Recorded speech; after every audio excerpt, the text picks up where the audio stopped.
Parliament में PM Modi के खिताब पर अलग अलग सियासी लीडरान के रद्द-ए-अमल सामने आ रहे हैं। कल जो कुछ पार्लियामेंट में पीएम मोदी की तरफ से जवाब दिया गया, उसका सभी लोग आकलन करते हुए नजर आ रहे हैं। क्या कुछ कहा, ये सुनवाते हैं।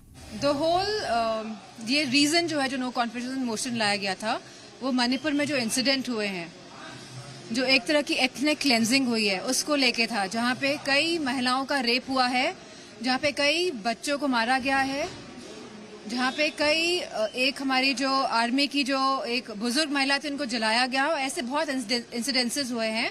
तो हम चाहते थे कि प्रधानमंत्री आके मणिपुर के लोगों के साथ खड़े दिखाई दिए, और पूरा ऑपोजिशन यही चाहता था।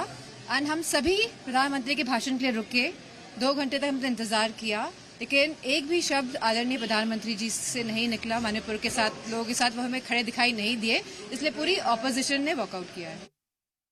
उनकी पार्टी एक संगठित पार्टी है और मोदी जी के नेतृत्व में पंक्तिबद्ध है, तो वो अपने एमपीज को कार्यकर्ताओं की तरह से संबोधित कर रहे थे। आपको ये कहना है कि संसद में एक चुनावी रैली, ये 2024 के चुनावी भाषण की शुरुआत थी, जिसको उन्होंने अपने पार्टी के सांसदों को संबोधित करते हुए शुरू किया।